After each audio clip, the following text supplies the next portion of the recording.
Hello, everyone. My name is Marion with DTM Real Talk Channel. It's the channel that you can tune into, have the ability to listen to the thoughts of others about topics all over the world that touch every one of our lives. Everybody goes through basically the same thing. There is nothing new under the sun. So if you're going through, someone else has already been there. Maybe you can find hope. Maybe it's a pathway that can set you on the right road just by tuning in. So DTM Real Talk, just keeping it real. And if you like it, like us at the bottom, subscribe, and let us know just how we helped you. Just keeping it real. Nothing but love.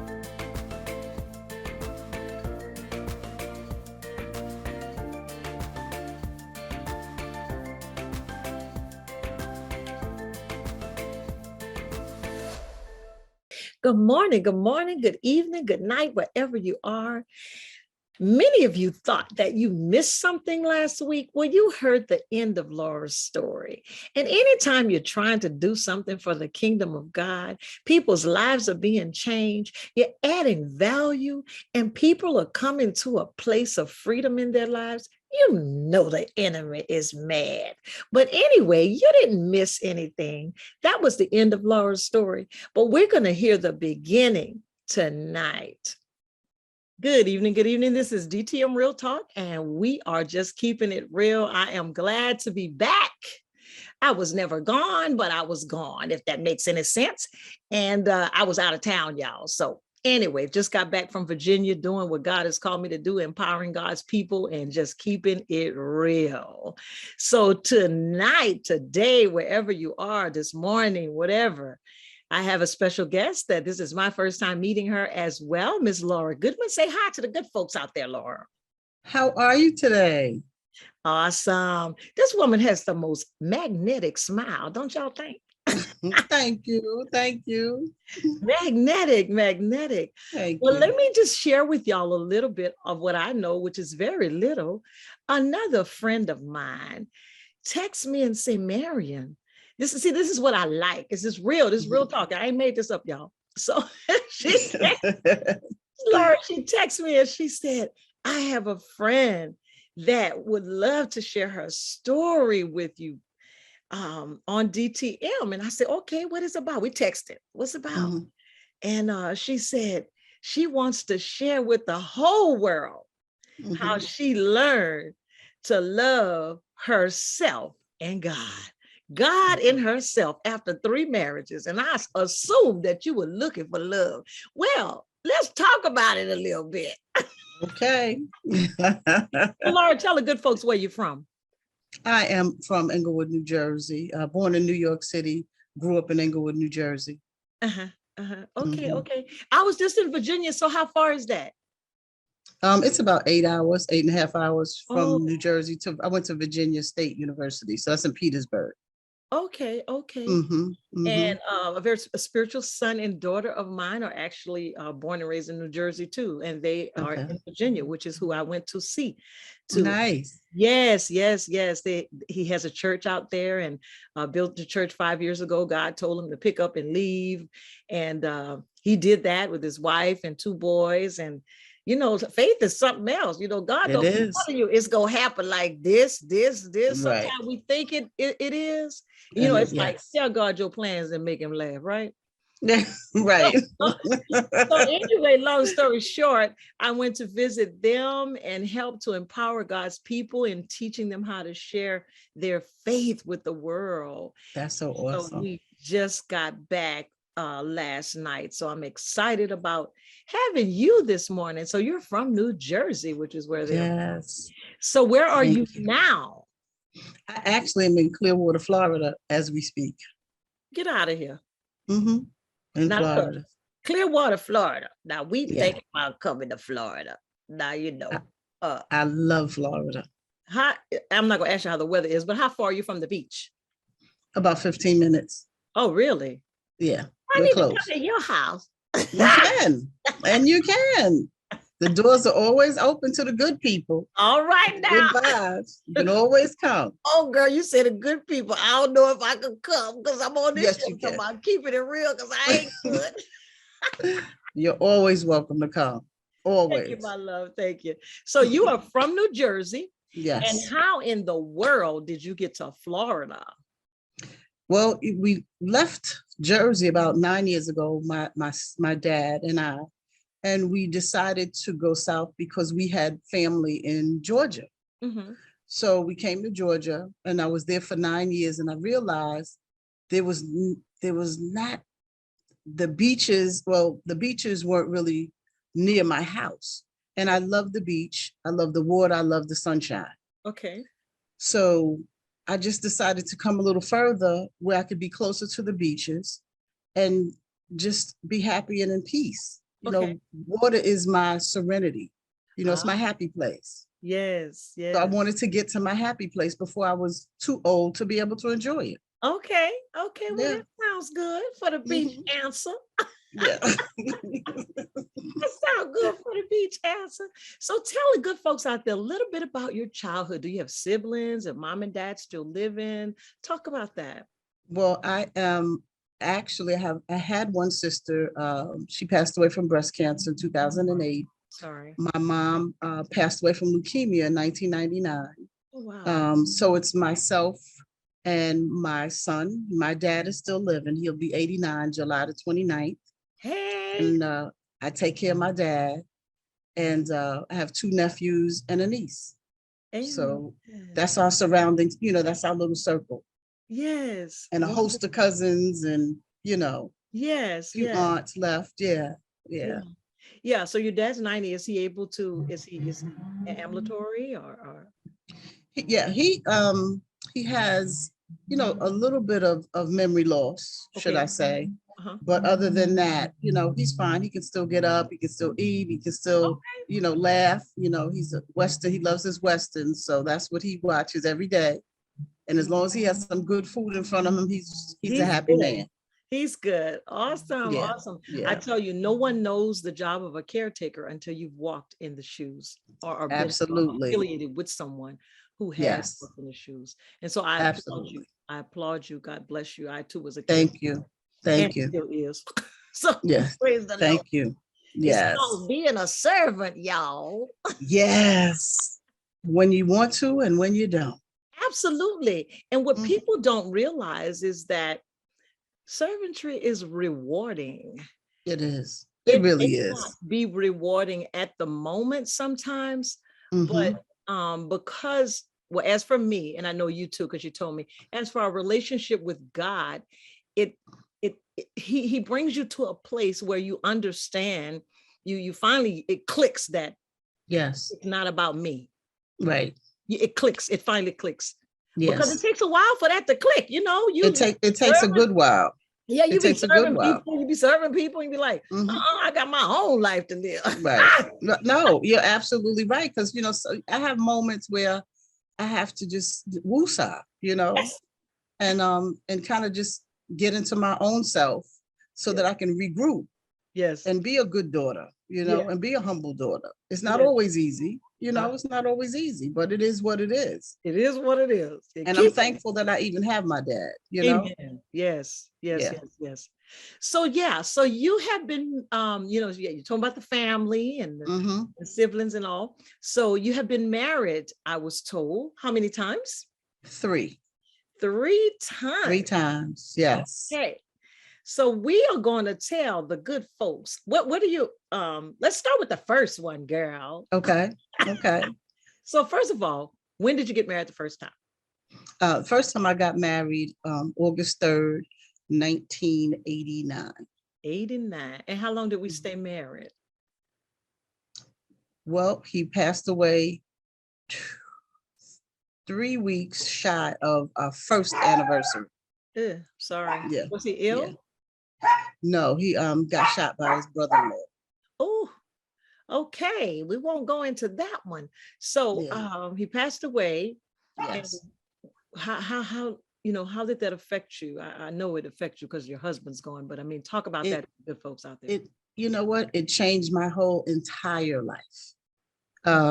He was a wonderful man. He Mm, was a man that I adored and who adored me. okay. And we were friends. We were friends. We laughed. We traveled together. We talked, good pillow talk, and just Yeah, girl, friends every you let's day. talk. Yeah, friends every day. Every day we were friends. Uh-huh. It was a wonderful relationship.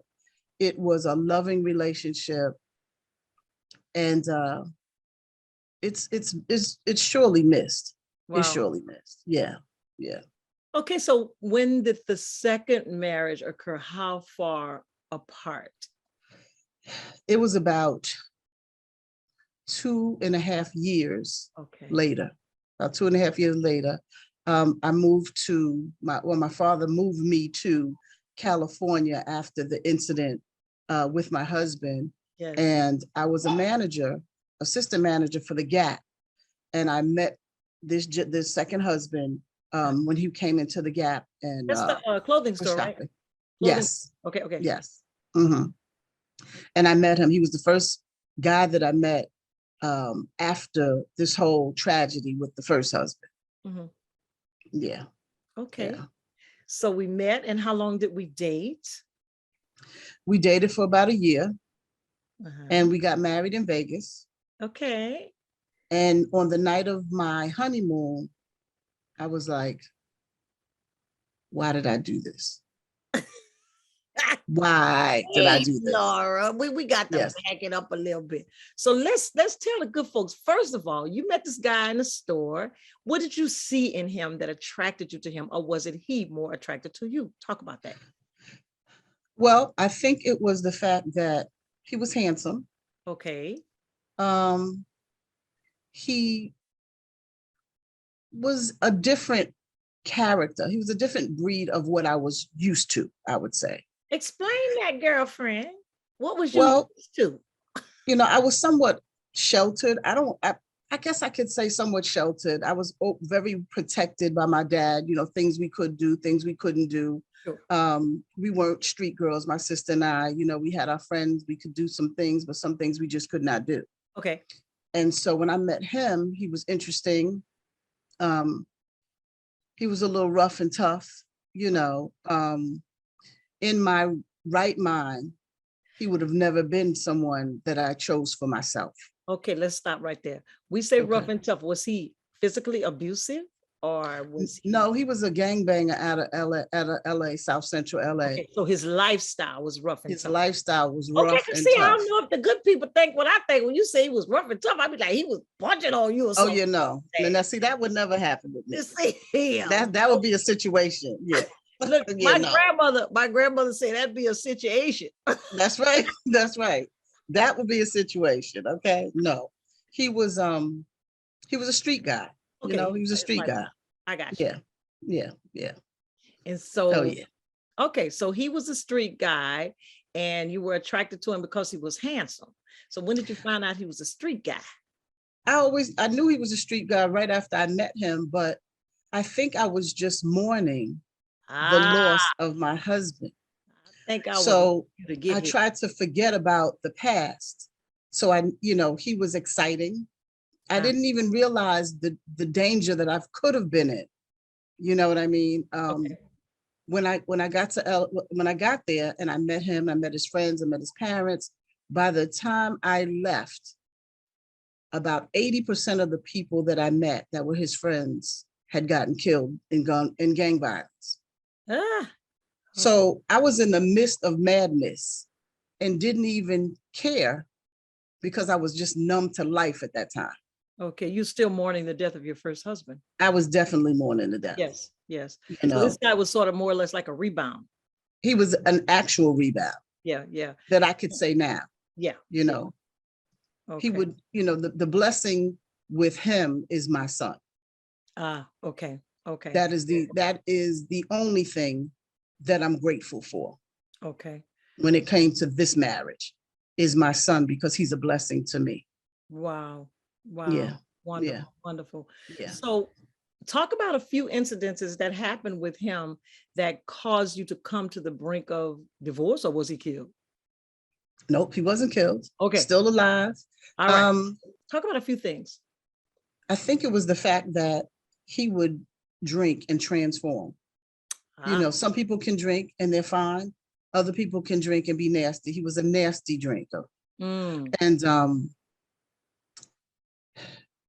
I think for me, I should have realized the day that I met him, but because of me just being numb and just not wanting to feel, I just kind of rolled with it. Right. But he was, he was dangerous. I saw him hit somebody with the butt of a gun, knock their teeth out. I saw him sell crack out of his hand in the street. I mean, you name it, I saw it. It was a life that you wouldn't wish for your daughter. Wow.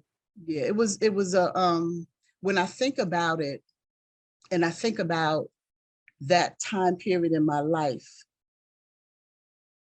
it is something out of a book or a movie. Mm.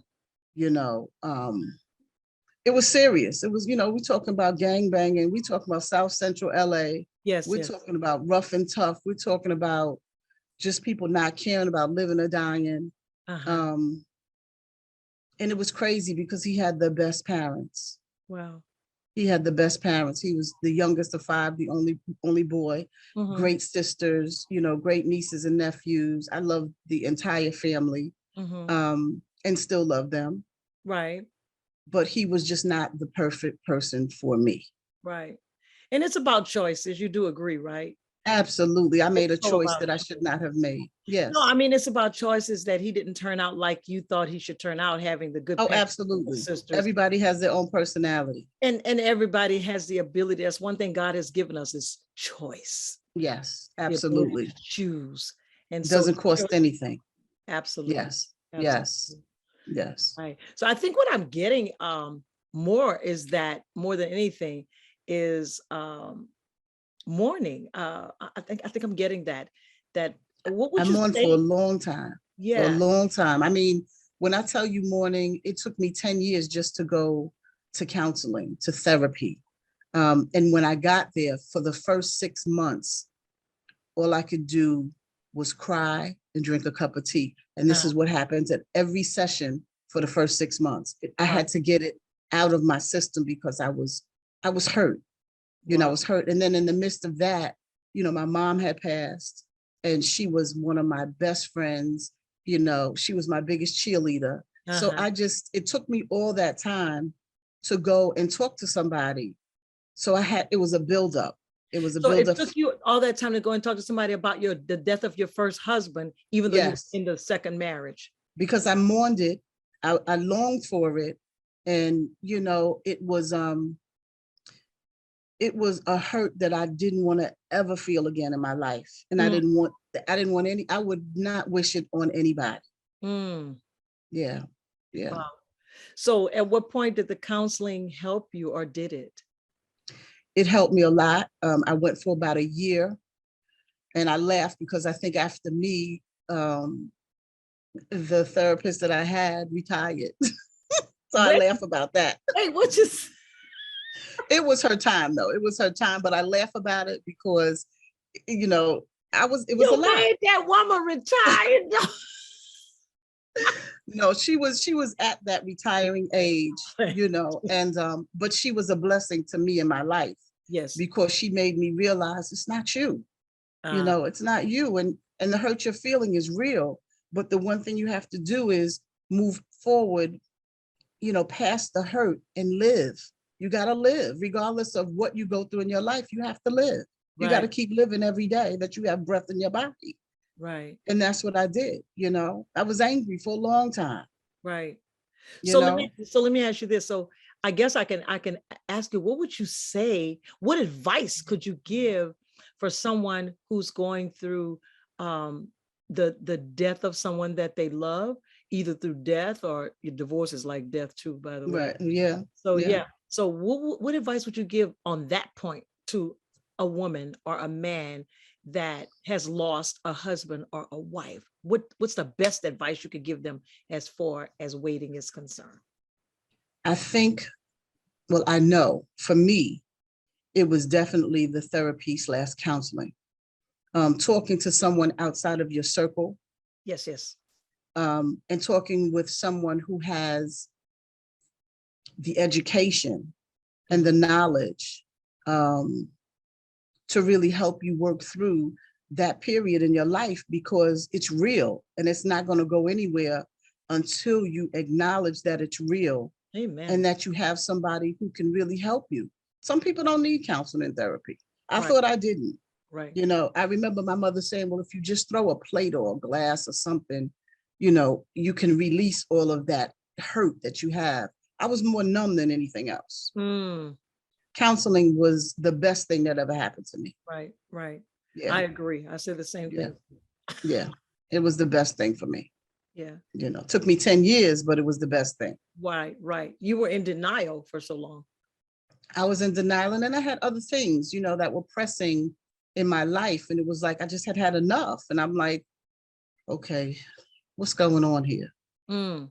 What is really going on here? Because it just seemed like it was just one thing after another after another. Okay. Okay. Yeah. So we've gone through the death of the first husband, and we're in the second marriage and going through. So what happened in the second marriage that led you to a point of divorce? And when did that happen? It's a funny thing. I woke up one morning and said, I'm not doing this. I'm not doing this. I was like, I don't have to do it. I'm not desperate. I do not want to live this life. I do not want to stay in South Central LA. No disrespect to South Central LA.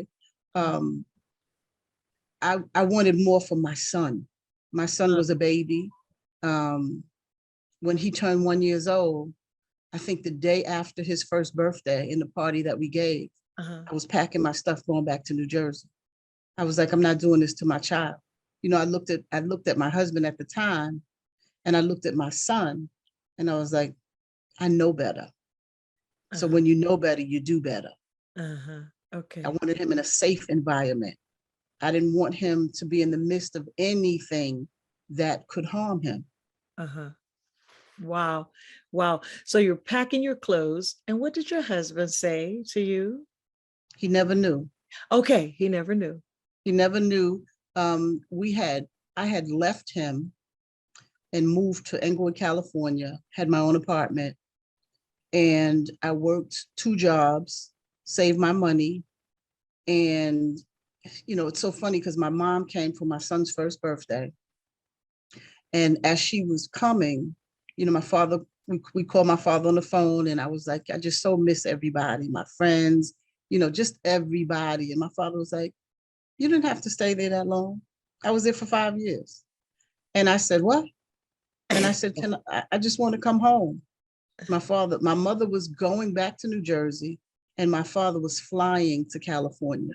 Okay. And we packed my stuff in storage. We got in my Honda Accord, and my son and my dad drove back to New Jersey. Wow. Wow. And then that chapter for me ended. Okay. So he never contacted you or say, why are you leaving me, or what? He contacted me because he probably was hurt and shocked.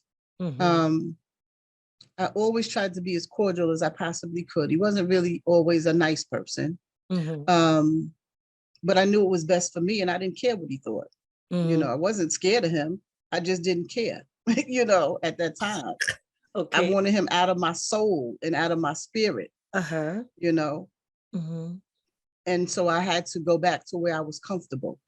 You know, I wasn't comfortable there. Every time I looked up at my job, he was leaning on a pole watching me. So it got to be a little creepy. Okay. Yeah. And although he wasn't violent, it's still fearful when you turn around and you see somebody you don't expect to see. Right. Okay. So it was like, okay, I got something for you. You think you got something for me? I got something for you. Okay. Got back on 95 and went back to New Jersey. Okay. And it wasn't really easy because I was leaving his parents, who I loved. Wow. And who loved me. And they were upset with me because they thought I was taking my son away from them. And I wasn't. So my son would go out there every year because it just seemed like every year my ex-husband was in jail. So when my son would go for the summers, I didn't really have to worry. Wow. You know? Yeah. So he went until they passed. You know, he had a great relationship with his parents, his, Yeah. his grandparents. Yeah. Wow. Yeah. They were good to my son and they were good to me. Wow. Yeah. Wow. So Yeah. how long did your ex-husband stay in jail? He was in and out of jail all his life. Mm. So he's probably, he's one of those people that went in and out from the time he's probably about 16. I Uh-huh. think he's been out now from what people tell me. And he hasn't gone back. And that's a blessing for him. Right. Right. It's a Okay. blessing for him. Yeah. Okay. Yeah. So the death of the first husband, the divorce of the second. Mm-hmm. Let's talk about the third. How long was it before you met the third, and how did you meet him? It was 9 years. Oh. Yeah. Yeah. Yeah. I needed a breather. It was 9 years and I was a housing advisor in Newark for a nonprofit, and we did affordable housing development. And Uh-huh. I met him because he wanted to buy one of the townhouses that we were building. Okay. And I met him and we just kind of clicked. We started talking on the phone, and conversations were good. We went on date, we started dating, and it was good. And I said, you know what? God must have sent this man to me because I wasn't looking. Uh-huh. I wasn't looking. And that's how I felt. I was like, God must have sent this man to me. Uh-huh. He was peaceful, for the most part. He was kind.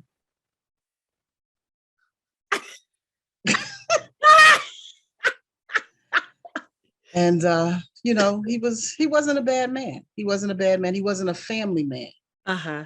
you know. And that's where the demise of our relationship, that's what came into play, Okay. was the fact that my mom had passed. Mm-hmm. My dad brought my grandmother to my house and rang the doorbell and said, "This is your grandmother and you need to take care of her." Mm. Without me being able to have that conversation with my husband. My father was mourning my mother. It wasn't personal. He just couldn't do it. Wow. So he left. So my grandmother came to live with us. The relationship wasn't really good after that. We were really basically still in the honeymoon phases. Yeah. And he did not want to, because he didn't really, I loved his mother. I'd never met his father. His father was deceased when I met him, Right. but his childhood was different than mine, I Oh, should say. okay. And so he wasn't, my father had, he was a one of 10. Mm-hmm. So, we always were with our cousins and our aunts and our uncles and, Yeah. cookouts and family reunions and things like that.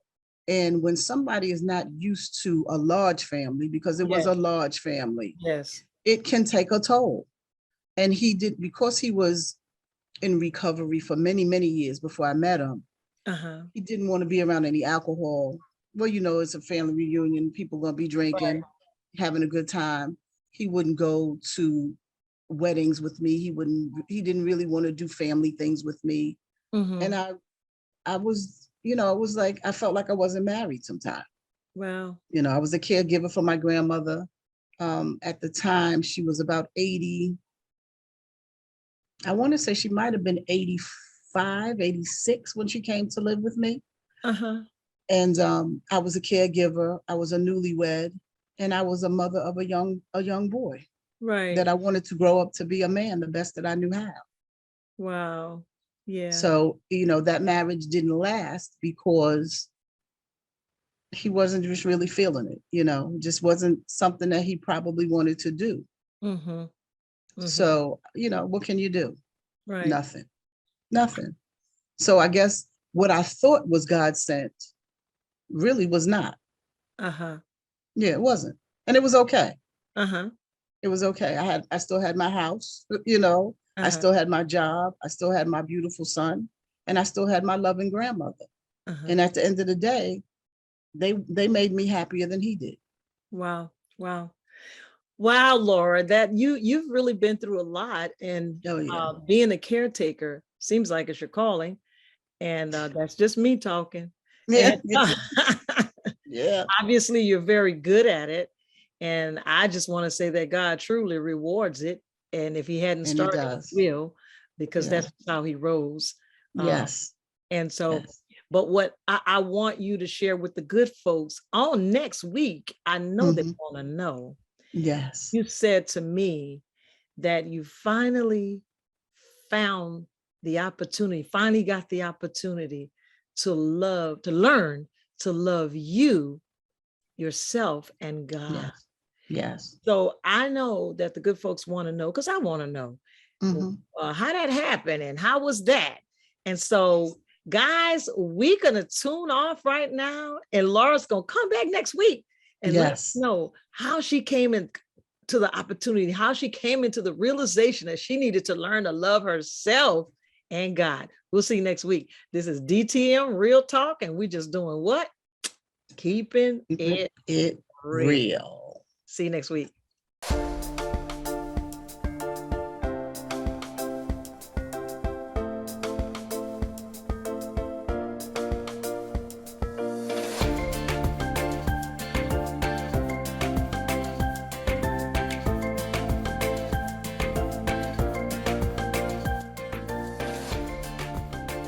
Thanks for watching DTM Real Talk. Be sure to join us for more conversation. And oh yeah, don't forget to hit that like button, share, and subscribe while you're there.